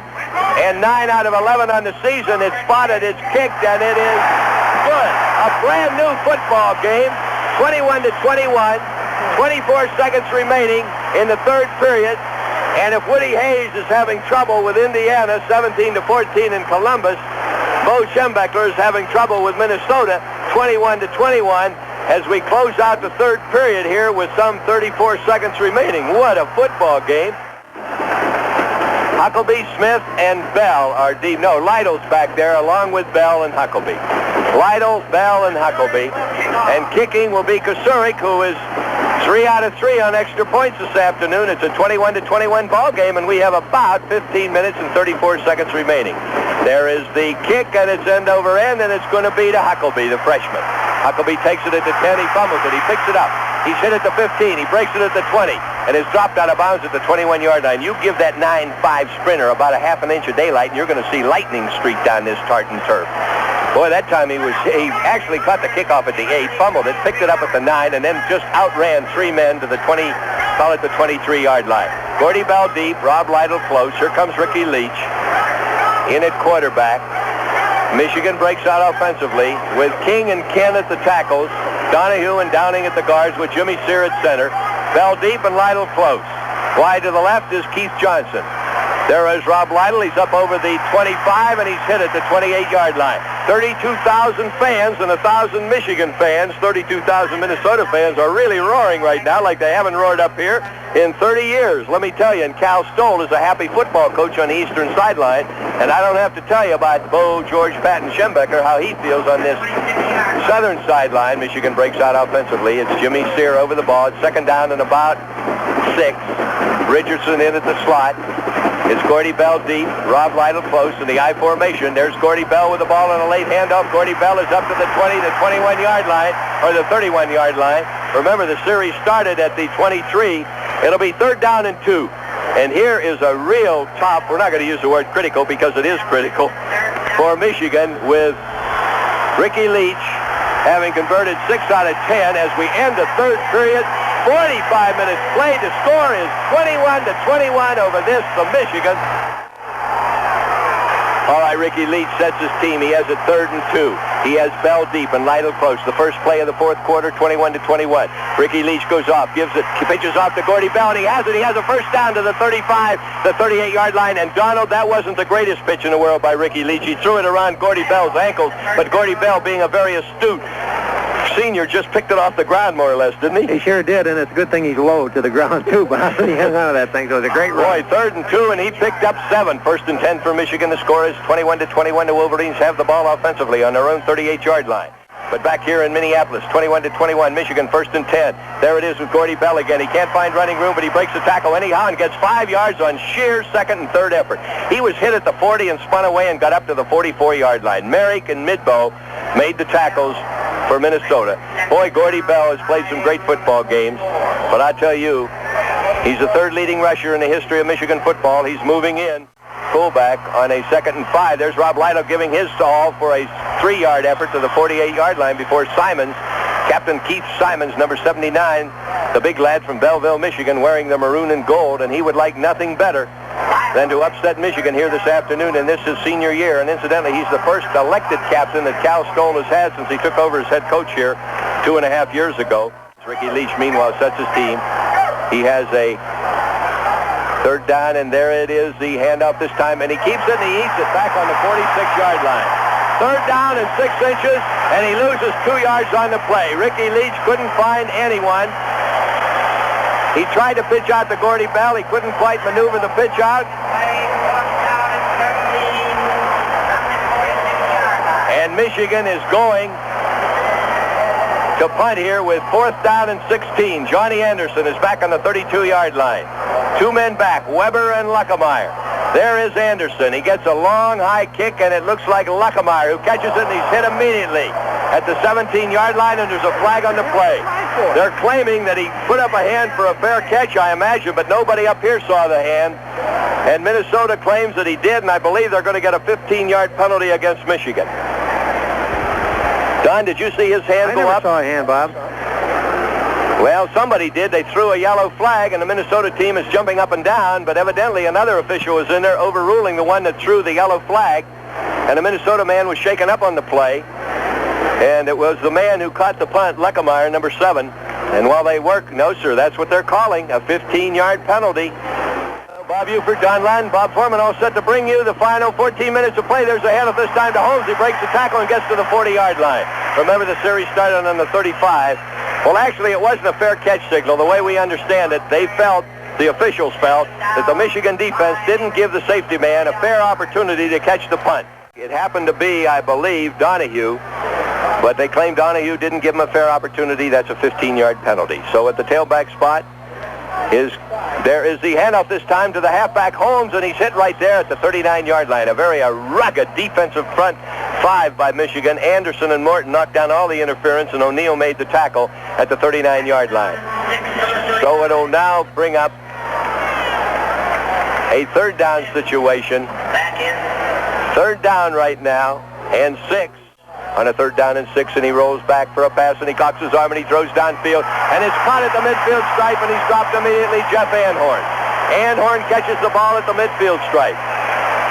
And Minnesota has completed here this afternoon 16 passes out of 25, and Tony Dungy is ripping Michigan to shreds here in this football game. It's a 21-21 game. Dwight Hicks made the tackle after he caught the ball. Quarterback is Dungy. He pitches off this time to Bubba, and he's around the left end, and he picks up 4 yards to the Michigan 44-yard line. 1st and 10, and he picked up about 5.5 yards as Minnesota is calmly calling these plays well, executing brilliantly as they are moving further into Michigan territory here after that completed pass to the midfield stripe. The score is Michigan 21, Minnesota 21. The Gophers have the ball. In motion comes Koulis. It's Matthews up front. There is a handoff, and he fumbles the ball. Minnesota fumbles the ball, and it's recovered in there by Michigan at the 41-yard line. The first turnover of the ball game by the Gophers, and it couldn't come at a better time for Michigan in returning it. You can guess it. The defensive captain, Donnie Dufek, picks up a fumble, his 2nd recovery of a fumble in 1975, and it couldn't come at a more opportune time. Wide to the left this time for Michigan is Keith Johnson. At the tailback spot is Gordy Bell. Rob Lytle has the ball. No, sir. Ricky Leach has it, and he can't break the tackle, and he does, and he's hit at the 43-yard line. Ricky Leach is winding out to his left, can't seem to find the man to pitch to who's being covered. He faked it to Rob Lytle, and he picked up on the play about 1.5 yards. It'll be 2nd down and 8. Wide to the right this time is Richardson. At the tailback spot is Bell. At the fullback is Rob Lytle. There is a bag. He's going back for a pass, and he's going to run the ball. That's Ricky Leach. He's up to the midfield stripe, and he's dropped right there. Remember, the series started at the Michigan 40, and if they claim he hit on the 50, it could be a first down, but we will have a measurement here. It'll bring up third down in about 6 inches. Stevenson goes wide to the right. Check, it's 2 tight ends in now. Johnson along with Smergy. It's Bell deep and Lytle close, 6 inches to go by Gordy Bell, and he goes out of bounds, and I don't think he made it. He needs 6 inches, and he didn't make it at the midfield stripe.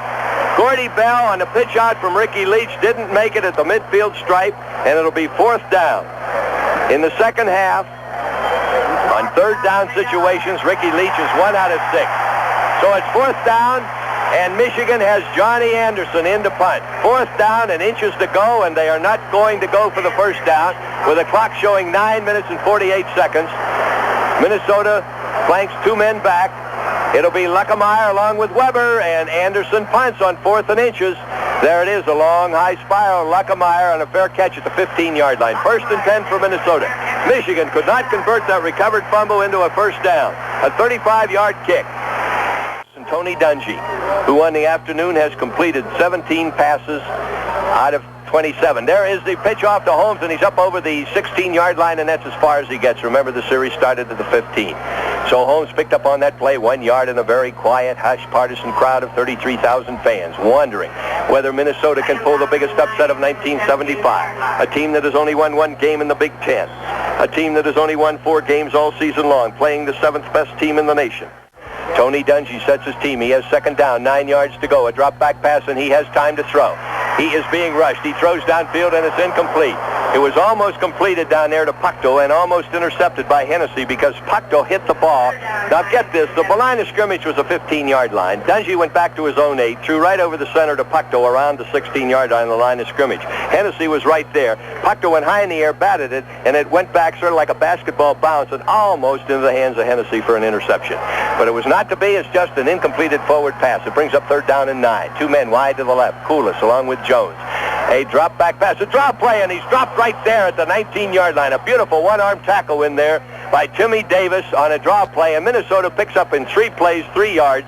That was a well-conceived play, Donald, and had he broken that tackle, that fullback would have been up for the first down. I would say so, because I think we were set to stop the pass, Bob, which we've got to be, because that's their offense. And actually, Dungy's done a fine job of play selection. In fact, when he went in for their touchdown, I think we were set for the pass. So he's done an excellent job. Frank Moscow is back for his 5th punt of the afternoon. Michigan's had 6 punts. There it is, a long high spiral, and it'll be number 17, that is Hicks, and he has the ball up over the midfield stripe down to the 40, the 37-yard line. A beautiful return by Dwight Hicks. Hicks brought that punt back, and coming into this game, he had only returned 4 for 5.5 yards, and he fumbled, remember, 2 weeks ago against Northwestern, a critical punt. But that time he caught the punt and brought it back 17 yards, a 38-yard kick. As Dwight Hicks comes into his own as a punt return artist for Michigan here, giving the Wolverines good field position with 8 minutes and 7 seconds remaining in the ballgame. It's Gordy Bell deep and Lytle close. 2 tight ends are Smergy and Johnson on a balanced line, and Ricky Leach looks at a 5-2, 7-man front. And he gives it off to Gordy Bell, and Bell cuts in. He's down over the 30, down to the 26-yard line. Little Gordy Bell. First down to the 26-yard line, and that will be a first down. Remember, Dwight Hicks brought the punt back to the 38, and Michigan picks up their 2nd first down of the 4th period. Is Michigan 21, Minnesota 21. 1st and 10 at the Gopher 27-yard line. Ricky Leach sets his team. Bell deep. There's a handout to Gordy Bell, and he just hurdles 3 men to the 23-yard line. And right now he has 136. He needs actually, well, he's passed both Johnson and Shuttlesworth this afternoon, but that doesn't mean anything either, really, as far as this season, this team, this coaching staff, and these 48 players who came up here. Bell deep. Ricky Leach goes out to the right, pitches off to Bell, and Bell has it. He gets 1 block. He gets another one. He's down, twisting down again. 5, 4, 3, 2, 1, and I believe he got the touchdown. He did. Gordy Bell on a beautiful run. breaks into the open down on the 5-yard line, and Swivel hit this whirling dervish little frame. Man, that guy could run 15 minutes in a phone booth, and he wouldn't even touch the sides. I tell you, that little kid, that cotton-picking Mason blue heart of his, as he picked up a critical touchdown here. It was his 9th touchdown of the season and his 24th of his career, and it never came at a more critical time. And the man who threw the key block, you guessed it, his running mate, Rob Lytle. What a tremendous touchdown by little Gordy Bell to give Michigan right now a 27-21. And there's Bobby Wood, and he makes it 28-21. A great big Michigan lead that might not stand up, but it might over this, the Michigan Football Network. Down there, you know how that red thing stands up at the corner, at that northeast corner of this tartan surface. Michigan 28, Minnesota 21, and there are the two men all set to kick off. Will it be Wood short, or will it be Anderson deep? Anderson approaches, Billy Wood approaches. Anderson kicks deep. Long, end over end. Boy, he gets it back there, right down to the 3-yard line, where it's taken by Weber. Weber's out the 10, and he's dropped right there at the 12-yard line. And now we'll see whether Tony Dungy can prove that he is the greatest passer in the history of Minnesota football. He has already surpassed the all-time season record for touchdown passes in that he has completed 10 this year, the former record set by Sandy Stevens in 1961. He has to move Minnesota 88 yards in about 8 minutes. What an 8 minutes. And I'd suggest you hang on to your kilocycles, because this ball game is not over. Wide to the left comes Koulis. Wide to the left comes Jones. At the tailback spot right now, it has to be Holmes and Matthews close in the I formation with Tony Dungy under center. Michigan has a 5-2 umbrella. They're covering Tony Dungy. There's a drop play to the fullback, and he's in there, Matthews. He is piled up by Moeller's monsters up front there. Stobart Stallions have never been finer as they were on that last touchdown drive. Michigan moving 38 yards in 3 big plays after that tremendous punt return by Dwight Hicks. A 38-yard kick with a 17-yard return gave Michigan excellent field position, and then Ricky Leach engineered that touchdown drive, 3 plays into the end zone with Gordy Bell carrying the ball all 3 times. Bubba Holmes deep, Matthews close, 28-21 is the score. Under center is Tony Dungy. We have 7 minutes and 37 seconds remaining in the ballgame. Dungy's back on his 2-yard line. He throws downfield, and it is incomplete. The intended receiver was Koulis. And had Koulis caught that, it would have been his 31st reception, and that would have been a new season record for pass receiving in the history of Minnesota football. But you know, Minnesota football has been noted for its tremendous ground games. You remember when Minnesota was great? Lundo, you got to remember that 42 game here. You were playing. I remember it well, Robert. I bet you do. Minnesota won that afternoon, 16-14, but Michigan's leading here. 33 years later, Dungy's back. He throws it out there, and it is intercepted by Michigan. It's intercepted, but he can't go any further. The man who intercepted is Johnny Anderson. Wait a minute, he dropped it. He intercepted it and dropped it, and he looked as though he pulled a muscle, and all he was doing was pulling up in sheer anguish and depressed state of mind, you might say. As he had the ball, he couldn't quite intercept. He had nothing between he and the goal line, did he, Don? He had not. Well, he had one man, Bob, but I mean, I guess he was looking at that goal. I guess so. Intercepting. Okay, two men back. Two men back right now. Bolden and Hicks back on the midfield stripe. Standing back is Moscow at the 2-yard line. There it is. A beautiful, longest punt of the afternoon. Hicks catches it at the 45. He picks up a block, and he's hit at the midfield stripe. Michigan has ball possession at the midfield stripe. Michigan leads in the ball game 28-21, and a 41-yard kick with a 4-yard return by Dwight Hicks. And evidently Jimmy Smith was shaken up in that closing minute of play in the first half, Don, because he hasn't been in too much here in the second half. I think it was a blow. As I saw him walk off the field, Bob, it looked like it was to the nose. He was protecting that area, so it could possibly be, you know, as you look at something, but and bothering him. Michigan and Minnesota through the years finds Michigan leading 28-21. They have the ball on the midfield stripe. 1st and 10. Ricky Leach pitches off to Gordy Bell, and Gordy Bell cuts in at the midfield stripe, and he's hit right there. A beautiful tackle. No gain whatsoever. As moving in was Steve Tobin. Steve Tobin moving in along with Midbow, and that was a beautiful tackle as he shucked 2 would-be blockers, and he got Gordy Bell where Gordy Bell's going to be stopped, right around the ankles, and he just dropped him. You could hear the ohs and ahs of Minnesota football fans in appreciation of that fine defensive play. So it'll be 2nd down, still 10. Michigan leads 28-21. Leach sets his team. At the slot is Richardson on the wide side of the field. There's a handoff to Gordy Bell. He's down over the 50. He struggles to the 46-yard line, picks up 4 yards on that. It'll be 3rd down and just about 6. Adzik along with Simons in there making the tackle for Minnesota. 3rd down. Next week, Minnesota stays here and hosts Northwestern. Michigan goes home and plays Purdue. The number 1 athlete in St. Joe High School 4 years ago is over the Ball at center, and he hands it back to his quarterback, Ricky Leach. He's back for a pass. He throws downfield way over the head of the intended receiver. The intended receiver was Max Richardson. It was 5 yards over Richardson's head. As Ricky Leach is not having one of his better afternoons here, and that's the understatement of the afternoon. So it'll be 4th down. 4th down for Michigan as we have Johnny Anderson in, back on his own 38-yard line. The line of scrimmage is the Minnesota 46. The score is 28-21. We still have 4 minutes and 38 seconds remaining in the ball game. Anything can happen. Remember Stanford. Remember Baylor. Need I say more? Anderson's back 2 men deep. Luckemeyer along with Weber in a dual safety at the Minnesota 10-yard line. Now he's taken plenty of time to kick, and they're high. It's a fair catch at the 10-yard line. 1st and 10 for the Golden Gophers on their own 10-yard line. It was Luckemeyer signaling for a fair catch. So check in Minnesota's offense. In this, their 7th game, they have picked up 4 more here this afternoon. A drop-back pass by Dungy at the 10. He's into the end zone. He's running out now to the 5, and he's going to eat the ball out of bounds at the 4-yard line. Remember, the line of scrimmage was a 10. So covering him back there was little Timmy Davis, who coming into the game had 5 sacks for 32 yards, and that time he picked up another 8-yard sack. A beautiful defensive play by that scatback Timmy Davis, with either the officials or another player on the Minnesota team. We aren't sure which, but we'll find out later. The important thing is Dungy's back deep in his end zone, throwing out, and it's caught and dropped. He couldn't hold the ball out there. It happened to be Bill Sims on that northern sideline, so it brings up now a 3rd down and about 17. Gophers had moved from their own 21 all the way down to the Michigan 38-yard line when they fumbled the ball and Dufek recovered. Bolden and Pickens are at the defensive halfbacks with Dwight Hicks at safety. Dungy's back, 3rd and 17 deep in his end zone. He can't get it out. Now he throws out and it's caught at the 3-yard line. He's up to the 5. It's Fickle, and he's hit at the 10-yard line. Remember, the series started at the 10. So the Michigan men are unpiling back there with Dungy underneath, and it was Mo Morton, big Mo Morton. And Michigan now is coming in expecting Minnesota to punt, as well they must here, even though the clock shows 3 minutes and 10 seconds remaining in the ball game, and Minnesota trails by 7 points. Well, Ohio State escaped from a terrible fate at the hands of Indiana, 24-14. Can Michigan escape another similar type fate? They lead 28-21. Minnesota's kicking from their own end zone. Moscow kicks. It's coming out. There is a beautiful punt.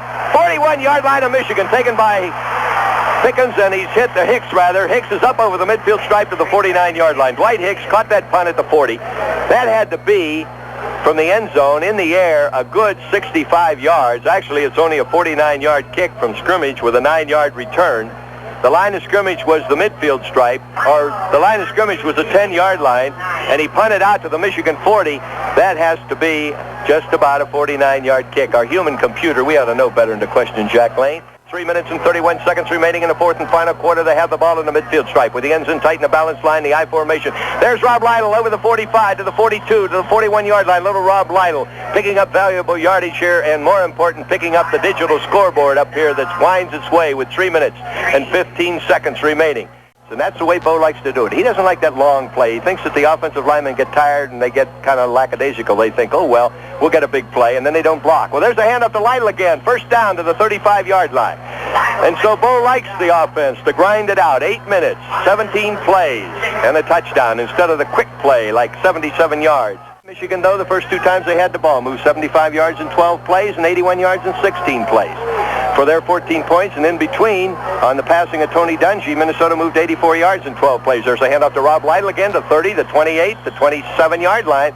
Rob Lytle here continues to pick him up and lay him down. 2 minutes and 31 seconds remaining. The ball is resting right at, they're calling it the 29-yard line. A little grandson of mine, Billy Bobby Wood, is committed to a Michigan tender in 93, 94, and 95. He's got the speed of Harlan Huckabee. That's obvious. He's 6 months old, does 3 push-ups every night, and says, go blue, Grandpa, go blue. And Bill, how about it? You going to sign this letter of intent? There's a hand up to Gordy Bell, and he's hit right there. Bill Wood, what about it? You're his dad, I'm his grandfather. Are you going to sign this letter of intent? As soon as he finds some amazing blue crayons, we'll have him put his mark on it. Okay. And that was the voice of the father of the greatest little grandson in the United States.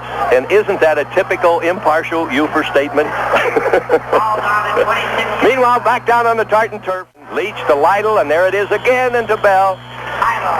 And he's over the 20-yard line down to the 19-yard line with 1 minute and 9 seconds remaining. And we're going to pause for a final word over this. No, sir, we don't need any more word from your host because they're so excited about bringing you this football game.